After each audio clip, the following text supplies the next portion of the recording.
The year was 2019. Wit Studio came with a fire anime. Now this show went under the radar for me for some time, but I've always heard about it. Vinland Saga. Finally, I decided to check this out to see what the hype was about, and boy, am I happy I did.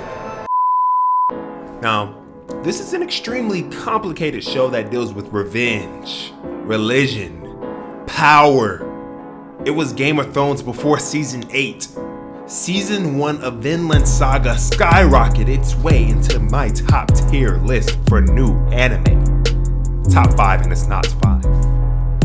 We're going to talk about that ranking in another video, so make sure you hit that subscribe button so we can get those rankings and so you can always know when I'm posting. But we have to break down Vinland Saga. Now the series, the first episode opens with a shot of wheat blowing in the wind on a sunny day. The next shot we see Thor sleeping before he awakens in this beautiful world. The next shot we see Thor standing in this world before his wife Helga calls out to him. He responds before taking a step forward and noticing mangled bodies by his feet. He is then transported back to reality where he is on a ship engaged in old-fashioned fisticuffs. Now this scene is important because it sets the tone for the story. Most of the characters dream of a better world, but they're trapped in this cold, hard reality. Now this is evident with Thor's because he escaped the Vikings and took his family to Iceland in the extreme cold. However, he dreams of one day living in this new land called Vinland, modern day Canada. A land without war or slaves, where the ground is fertile and the days are warm. Modern day Canada? Except he is content to live in Iceland with his wife and kids because he loves them. Now I can give you a play-by-play of each episode, and if y'all would like that, if y'all want to explore scene by scene, break down each episode, we can do that. Just let me know in the comments down below. But we must talk about this show as a whole because there are a lot of meat on this bone. We mostly see the world through the protagonist, Thorfinn, who is Thor's son, obviously, right? Now after and before we talk about that, right? Let's break this down. Thorfinn, Thor's son, right? And this is, if my teacher was wrong, y'all gotta blame her. I think she was my 7th grade history teacher, but she said in Viking culture, they named their sons after their dad, right? So let's say, for example, the dad's name was Jack. He would name his son Jackson. Hey, you feel me? All right. So we mostly see the world through our protagonist, Thorfinn. After Thor was assassinated by his ex-war buddy from the Vikings, Blockhead or Flocky, Thorfinn is determined to kill the man who carried out the assassination of his fathers. Because the Flocky, he set it up, but he didn't actually pull the trigger because he know Thor would have gave him them hands, boy. Now, this man is one of the most interesting characters, if not the most interesting characters. His name is Ashalad. Now, that means covered in ash. I'll break it down. I come with the jokes, but I actually know what I'm talking about. Now, one of the most major themes in this show is revenge. Thorfinn travels the world with his father's killers, basically, because they pulled the bow. Because even Ashalad couldn't defeat Thor because Thor was that dude. You feel me? Now, he traveled the world with the guys who killed his dad, right? Because he just wanted to kill Ashalad so bad, and he's basically learning under this guy. Ashalad is basically Thorfinn's mentor, right? Now, he's so consumed by rage that every time he duels Ashalad's all he has to do is just make him mad whenever Thorfinn gets the upper hand, and he makes a mistake and Ashalad's ends the duel, right? Now, Thorfinn could be cold, but Ashalad is smarter. He's a tactical fighter, and he just knows how to get under his skin. And it talks about revenge because think about it. Thorfinn, he's really traveling with the guys who killed his dad. Just because he wants to kill that dude. He forgets his sister. He forgets his mom.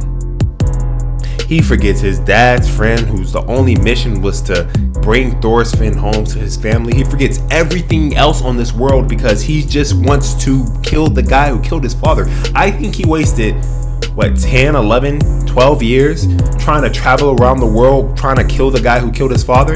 And what did he gain from that? He gained nothing.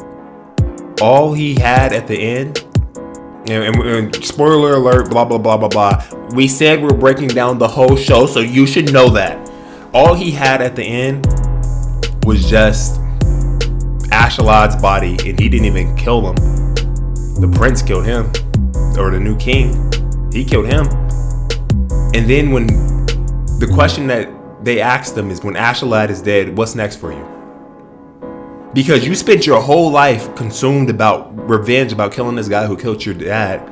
Now what are you gonna do after that's over? And he never even thought of that.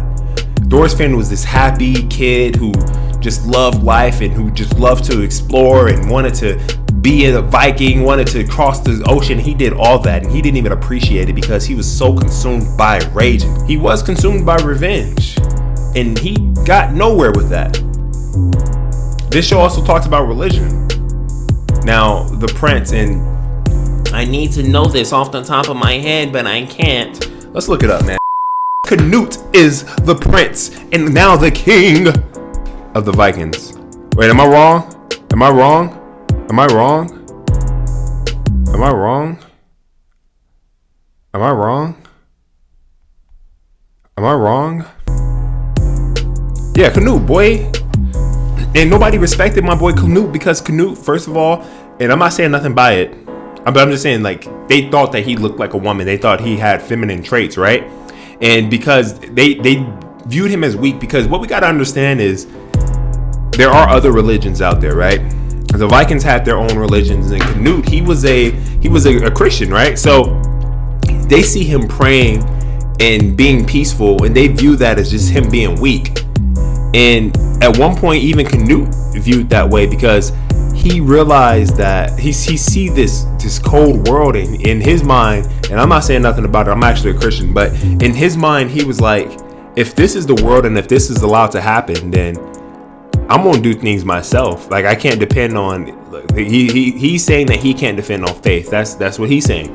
So he decides to hey man, become like his dad. And even his dad, the king of the Vikings, even he was like, hey man, you have I was like you when I was a kid. But his dad tried to set him up to murder him. You see that? That's a cold world that this is. This is Game of Thrones before Game of Thrones season 8. This is Game of Thrones season 1 through 7. This is calculated, tactical. We don't know what's going on, baby. Anything could happen in this world. You feel me? And I like how it touched on religion. I like how it touched on how revenge isn't going to get you what you want.